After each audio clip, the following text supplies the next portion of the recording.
I really wasn't sure I should review this book trailer, but AI told me to, and I follow my AI overlords. So, seriously, I got this weird recommendation from my AI list for a book that was sci-fi, but also romance. Not my usual bag, but I figured this is as good an opportunity as any to learn. I haven't covered book trailers on my channel, but I have talked about the importance of pitching, and this is one way to create a powerful audio-visual pitch that you can share about your book. So stay tuned. I will talk about what this trailer is, some best practices for trailers, a review of the trailer, and what I think every author can learn from this romance sci-fi book trailer. So my goal is to help authors and creators in science fiction and fantasy be able to promote their work, build fan bases, and support themselves. I've talked before about how essential it is to nail that pitch, that short description of the unique experience or quality of your book that's going to hook in a reader, not only because that brings readers to your book to to buy it and try it out, but it also makes your book more shareable by word of mouth if there's a short, memorable sentence they can share with their friends. Now, a movie trailer is a little bit longer than a pitch, and chances are if you want people to click on it and actually go check it out, you probably still need a good pitch, but it's kind of a next step. And to be honest, this is just kind of my personal reaction. I might, especially if I'm already scrolling online, be more likely to click a trailer for a book pitch than just read the blurb on Amazon, because I've read so many terrible blurbs, and because like the music and whatnot might be more interesting. And so it's a great engaging step, I think, for making your work more shareable, and kind of, as I see it, is probably between the pitch. You need the pitch to get them to click on the link, but if the pitch isn't enough to like get them to go to Amazon and read the blurbs or reviews and buy the book, then the pitch is a nice way to, the video trailer is a nice way to warm them up and then link to the book on Amazon or wherever you're publishing your book to. So some suggestions for making a book trailer, and this comes from Mandy Lynn's How to Make a Book Trailer in 5 Easy Steps on a Budget, link below. But basically, you're appealing to audiences like a movie trailer is what Mandy says. You're using quick shots or snippets of text that highlight certain things in the book, like the hook, what's at stake, basically your pitch should show up in some form or fashion or be reflected in all of these statements. You can go a little bit more in depth, but it's not heavy. She says, ask yourself what's the selling point of the book. And again, for me, that's what is the experience, right? You're not just selling plot with a book. As an author, you're selling the experience. And so the plot can evoke some of that, but it's not the plot details that people care about, right?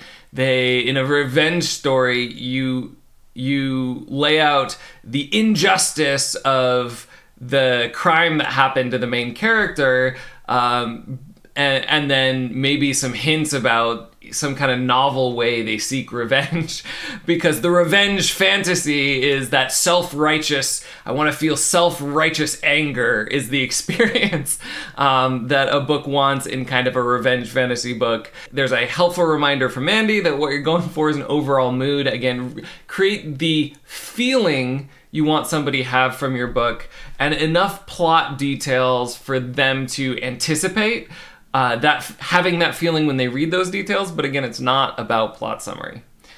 Hey, quick interruption. So my mission is to fix the internet for sci-fi and fantasy creators and fan bases. I think there are reasons why it is so hard to build a following and support yourself. Mainly that like most websites aren't built for building communities and fan bases. They're built so large websites can advertise to your audience, and so that's just hugely broken and insane. It should not be as hard as it is to create a following and support yourself on creative work. That doesn't mean everyone's going to get there, but I would like more people to be able to support themselves with their creative work. That's my mission. This channel is just the beginning of that. I want to build better websites and tools. If you like and subscribe, you can help me build the channel and more quickly get to a place where I can build you tools that will make this whole business of writing thing easier. So please, like and subscribe, share. That's great. That too, yes, please.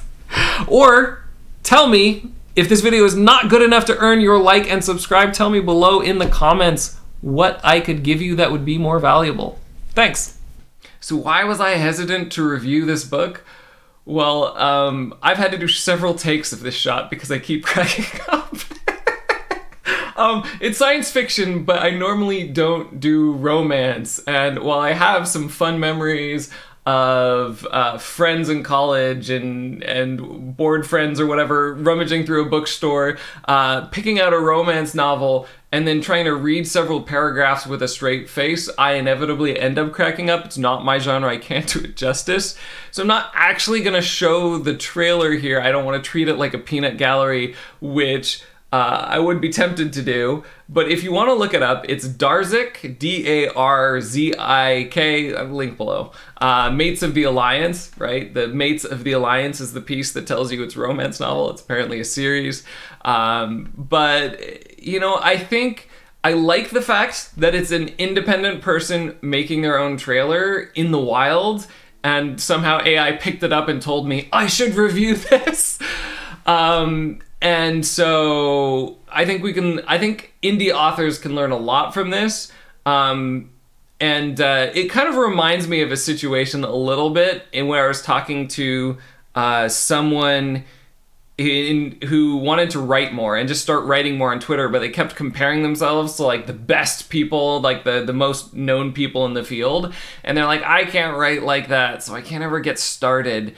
And what I told them to do actually is to go back to like some of these famous people, go back to their first tweet and see what like their first tweets were like. And their first tweets were like, hey, what's up? If you're an indie author getting started, figuring out how to promote yourself, like, yeah, sometimes it's good to like see what professional quality marketing looks like. Although a lot of times that's not nearly as good as it should be. So even then you actually can't assume it's good. But, you know, the production quality of, you know, professional marketing materials can make you think, oh, I could never do this. And sometimes it's helpful to look at other indie authors and see what they're doing and realize like, oh, you know, that's simple. I can see that that's indie, but it still strikes the mood this person's going for and is shareable, and I could do that. So like, you know, kind of in the baby steps, the incremental improvements, it's sometimes more helpful to look at someone who's just ahead of you, i.e. they've created their first movie trailer or first like a few movie trailers rather than or book trailers rather than an established author who's got a huge marketing machine and lots of people working for them, or like what a publishing company would do, etc. So that's why I think we can learn from it. Even though it's not my typical genre, I'll try not to be too ridiculous with it. All right, so this trailer starts out with some pensive sci-fi music, the overlay of glowing eyes and dark water. So, you know, it's giving me a tense, flowing, watery vibe. And it's great, right? It's just setting a mood. There's a lot of music online that you could finding something that strikes the mood you want takes a little while and is worth doing. Like the music is a good part of this. Thinking about that first image, I'm not sure why like glowing eyes on dark water is essential to the series, but you know, I see the emotional tone that sets, but it's an interesting image, I guess. Eyes generally, I guess, speak about connection and romance, bedroom eyes. I don't know, maybe that's what she's going for. So they tell who the leads are. Each romantic leads gets like half a sentence. There's a fierce warrior and commander, a survivor, a charge nurse. I didn't know what a charge nurse was specifically. I don't know if that's something like your average romance novel knows because they read a lot about nurses, sexy nurses or something. But I mean, that was kind of a reminder, like, speak the language of your audience. Like, if a charge nurse is something that gets a romance novel reader going, then, like, more power to you. I looked this up afterwards, like, in a charge nurse is the kind of like a person in charge of other nurses or something, I think, like that kind of over all the other nurses on a watch or something. So it's kind of a position of leadership, which it's like relatable, but a position of leadership. So I could see, after having looked that up, why if someone knew what that was, that might be like a good... like why you would advertise your series with that, because again, it's like, you know, most nurses are probably not charge nurses, so it's slightly aspirational but still very approachable. Not especially for a main character in a romance novel that people might be, you know, kind of living vicariously through. Not a bad pick. All right, so then they start describing the tone of the book. Science fiction fantasy with a slow burn romance. Great, yeah, it's the mood. Again, not diving into the plot. If I did romance, I feel like I would like, you know, a good slow burn rather than a fast burn. If it was a fast burn, I guess, and it's all about the romance, I feel like it would be over on page 3. But like, again, I guess use the language of your audience. If like slow burn is, they're like, yes, I love that anticipation, all those, that what is it, dopamine, tons of like just dump of dopamine of anticipating what's going on. I could see why that might trigger people's anticipation of the experience they want to have for that genre. Okay, and here's some great quotes. Passion beckons even as danger's near. And there's like a picture of like a first-person shooter, which I was like, oh yeah, first-person shooter, cool. You know, I'm not the target audience for this, but it is funny as soon as they include an element that, like, I haven't even played that many first-person shooters, but I remember growing up in high school and like GoldenEye and whatnot being a thing. Maybe that dates me. I'm sure that dates me. But like I kind of related that a little bit more, and it is funny as soon as you include images that your audience would be familiar with, then you know, that does just trigger I know that kind of emotional excitement.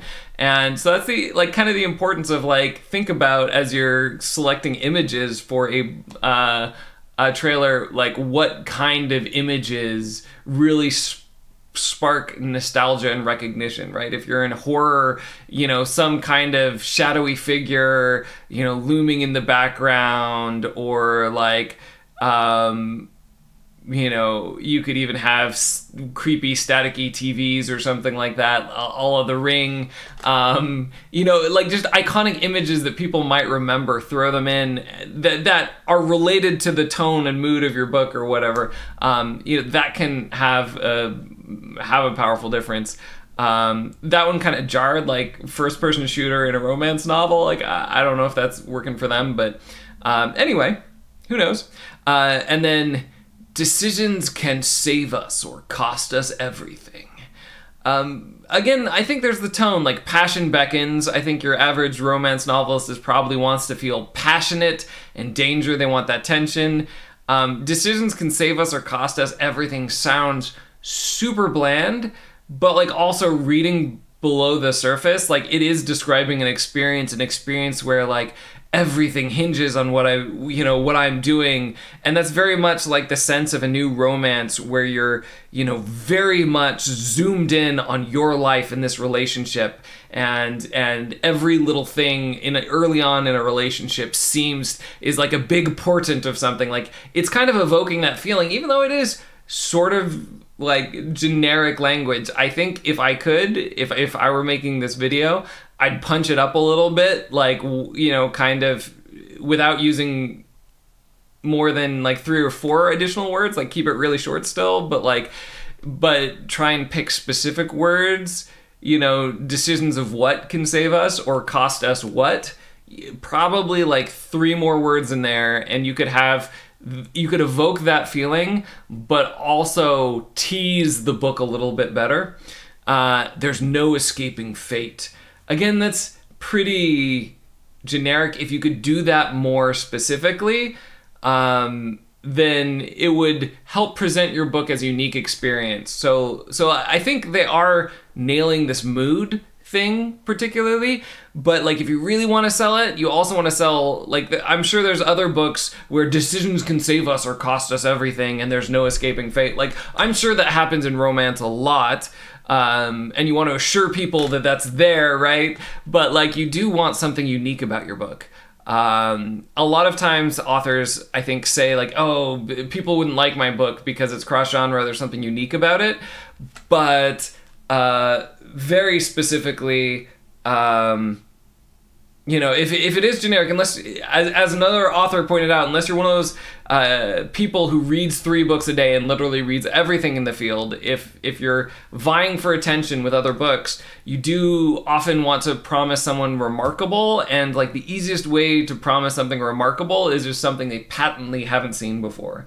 It's really hard, even if you create a remarkable experience in your book in terms of like the quality of the writing is amazing, unless you have a quote from the book that, in like one sentence, that knocks people's socks off to like really display the quality of the writing, it's really hard to show that. Whereas like if the character is really unique and relatable, if there's a situation or decision or hook that's really unique or relatable, then that you know, someone goes, oh, I haven't read that before, and that's the experience I want. You know, I'm assured of the experience I want, and I have this new thing I haven't read before. It's kind of the best of the you know, familiar and unfamiliar combining. That's a powerful combination. So this I think gives me the familiar kind of like generic promises of like, yeah, this is giving me romance novel vibes, but not being very specific. I guess aside from commander and nurse are really the only specific words that that jump out to me from this trailer. And then, you know, lastly, there's a call to action, which you would want to have at the end of your trailer. You want to tell them where to go, where to pick up your work, etc. Sometimes if you have a small social media following, it can be even better to ask people to comment. Like, leave the link at the end, but like your call to action might even just be comment on that post, so that the post gets more engagement and gets seen by more people, than to invite people to jump directly to the book. So that's just one thing, as I've been doing my own social media research and experience and practice. You know, that's something to consider if you're an indie author. Analyzing this as a whole, how it was put together and what others could learn from it. One thing is it used stock footage. There's one picture of, I think the main character is Mika. It looked kind of clumsily photoshopped, i.e. I could probably do a better job selecting and cutting out the sexy nurse picture in my own Photoshop knockoff program.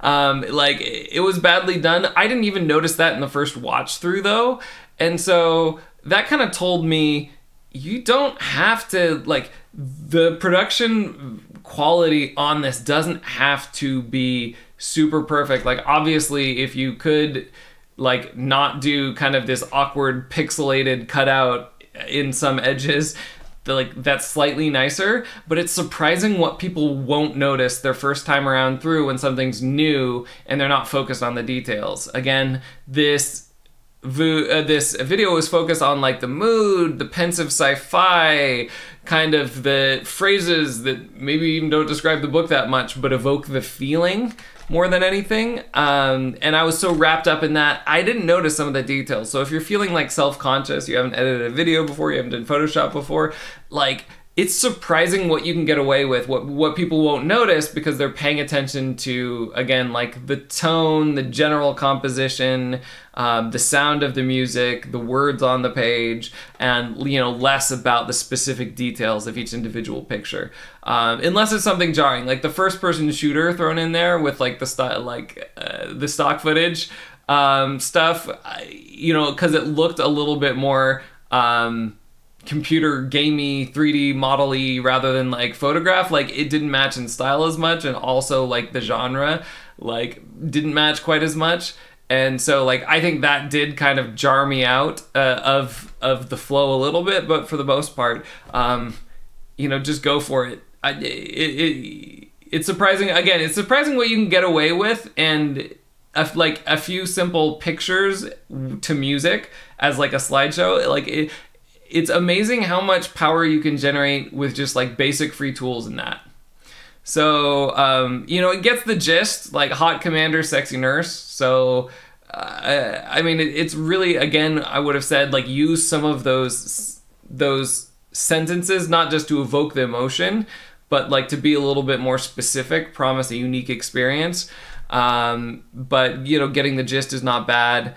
Kind of the vibe, the emotional response I've already sort of talked about, like passion beckons even as danger's near, you know, decisions can, you know, save us or cost us everything, no escaping fate, all of those things. I kind of already talked about that. And I think, you know, to be honest, again, while I critique them for being generic, I think a lot of authors could learn for this. Like, I probably, if you had to choose between like plot summary and something that's so generic you can't tell what's happening in the book, but it evokes the mood, you might be surprised at how many times mood wins out. But of course, like really the synthesis is what you want to get both the mood and some kind of unique experience the person can anticipate is probably like the Zen spot. But I think a lot of authors probably go the other way, like just describing what happens and not describing the experience and the feeling that people want to have from the book. So it's kind of helpful, even though I think this wasn't optimal, it's kind of helpful to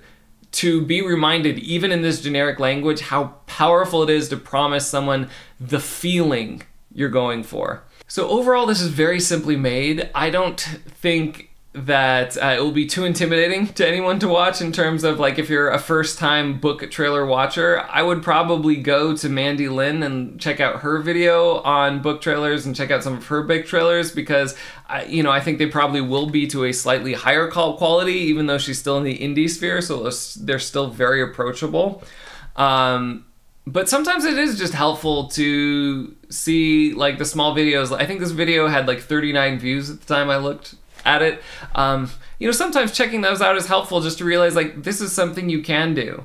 And I talked before about incremental improvements, i.e., you know, probably this is my guesstimate, and I hope to make this more scientific as time goes on and I talk with more authors. But, you know, there's probably only like 10 to 15 different skills that you need to stack to master being a writer and supporting yourself. That's my guesstimate. Now, that's a lot of skills to learn, especially if you consider like writing the novel is one of them. Like I'm including that as one skill, and it's probably a bunch of sub skills below that.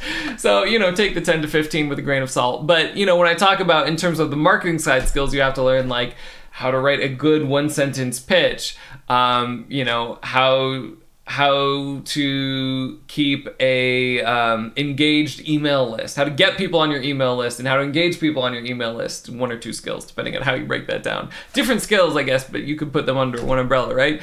It could be that, you know, doing a movie trailer is one of those 10 to 15 skills for you, that you love making kind of video collages, you get good at speaking to your audience. Maybe, especially if this is something that seems like fun to you, I'd encourage you to do it. I think if you're like, oh my goodness, I don't want to learn video editing and software and other stuff to put this together, then I don't think this is a critical skill. But for people who enjoy this type of thing, it is a good way to practice your marketing. It's kind of time intensive. So again, I would work on your ability to do the pitch first, like write compelling marketing copy in one line about your book.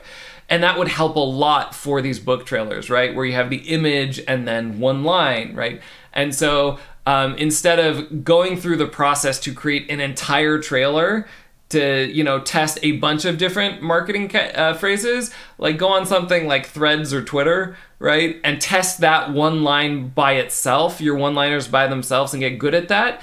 You know, and that only takes a few minutes versus like getting the stock footage. You might have to pay for some of the stock footage or rights to the rights to the sound, not very much, but it's a thing. You know, you might need access to video editing software. All of that will slow you down. So I wouldn't say like test your marketing chops, right? If you don't feel confident in knowing how to write a pitch.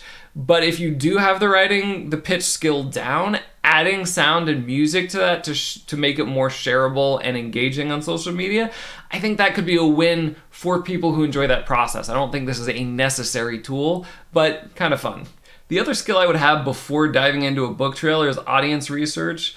This is a very expensive way, like in terms of time and maybe some money, not a ton of money if you're just using like stock photos and royalty-free music, whatnot. But it's time expensive to put together a book trailer if what you're doing is just testing what your audience likes. Not only do you want to pitch, you know, and practice that to see if you can resonate with your audience, but even before pitching, you don't want to forget to actually do your audience research. I have a couple videos on that, that I'll link to at the end of this video about my outlining process. Like I outline my process for doing audience research, but I also have a longer video where I literally go through an actual case of audience research and show examples from my Cozy Cthulhu novels.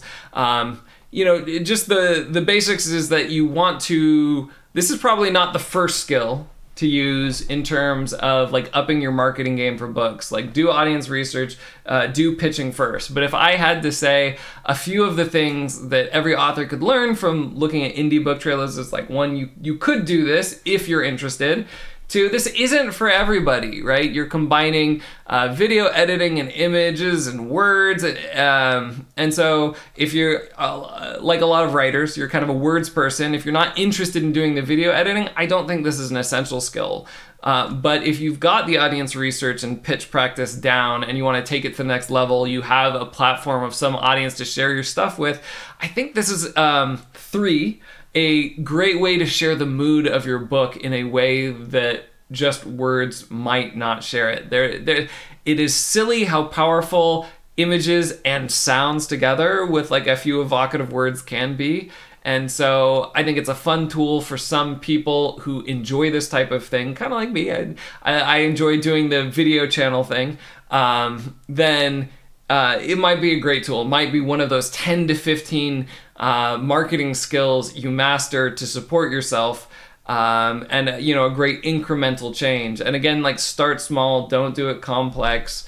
You know, even if it was like 30-second, it was like a 30-second ad, which actually a lot of people talk about Facebook ads, but if you turned your book trailer into a 30-second ad on YouTube and then ran that ad before like reviews or videos talking about comp titles, like that might be a really successful marketing routine, because that's not something I see a lot. Like I see ads for like, I don't know, like software or pharmaceuticals or, you know, weird random stuff, lifestyle stuff. I don't see ads for books a lot, so I feel like that's probably actually untapped. Random aside, from the learnings.